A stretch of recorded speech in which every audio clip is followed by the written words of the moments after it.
Price lord. Welcome to pray with Samuel. இன்னைக்கு என் கூட சேர்ந்து ஜெபிக்க ரெடியாக இருக்கீங்களா?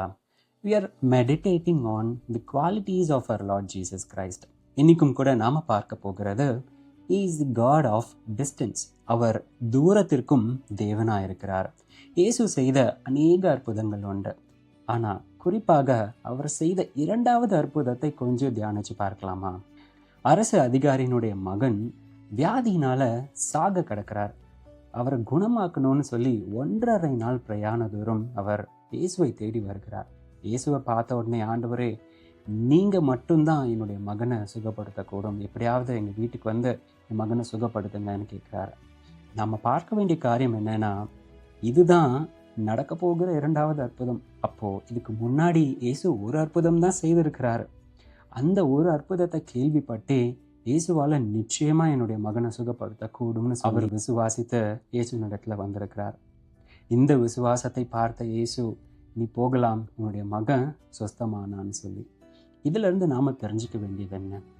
நாம் விசுவாசித்தாலே போதும், எவ்வளவு தூரமாக இருந்தாலும் இயேசுவால் நம்மளை ரட்சிக்கக்கூடும், நம்மளை சுகப்படுத்தக்கூடும், நமக்கு உதவக்கூடும். இதை ஏன் நான் சொல்கிறேன்னா, இயேசுவை ஏற்றுக்கொண்ட அநேகர் இன்னைக்கு இருதயத்தின் அளவில் ரொம்பவும் தூரமாக இருக்கு. சில பேருக்கு ஏதோ ஒரு கில்ட் ஃபீலிங், அதனால இயேசுவின் இடத்துல இருந்து நம்ம ரொம்பவும் விலகி காணப்படுறோம். ஆனால் ஒரு விஷயம், இயேசு தூரத்திற்கும் தேவனாக இருக்கிறார்.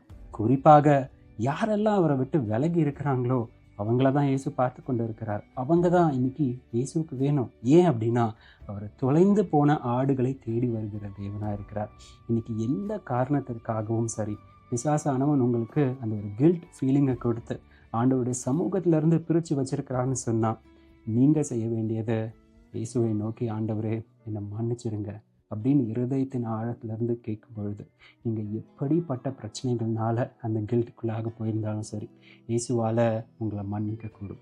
நீங்கள் விசுவாசிக்கிறீங்களா? வாங்க ஜெபிக்கலாம்.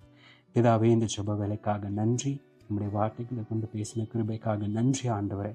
இந்த வேலையில் என்னோடு கூட சேர்ந்து ஜெபிக்கின்ற ஒவ்வொருவரையும் உம்முடைய கரத்தில் கொடுக்கின்ற எத்தனையோ காரியத்தினால கர்த்தாவே உம்மை விட்டு பிரிந்திருக்கிற ஆத்மாக்களை இந்த வேலையில் நீர் நினைத்தருளும் ஆண்டவரே. உம்மிடத்துல கிட்டி சேர விரும்புகின்ற ஒவ்வொரு ஆத்மாவையும் இந்த வேலையில் கர்த்தாவை ரட்சியுங்க, அவர்களோடு பேசுங்க, இடர்படுங்க. உம்முடைய அநாதி ஸ்நேகத்தால் அவர்களை இழுத்து கொள்ளும்படிக்காக, உம்முடைய கிருபையினால் அவர்களுக்கு இறங்கும்படிக்காக நாங்கள் ஜெபிக்கின்றோம். கர்த்தாவே, அந்த ஒரு கில்ட் கான்சியஸ்லேருந்து ஒரு பரிபூர்ண விடுதலையை கொடுத்து அவர்களுக்கு கர்த்தாவை சமாதானத்தினாலும் சந்தோஷத்தினாலும் நிரப்பும்படிக்காக நான் ஜெபிக்கின்றேன். இயேசுவின் மூலம் ஜெபம் கேளும் எங்கள் ஜீவனுள்ள நல்ல பிதாவே. ஆமென். God bless you.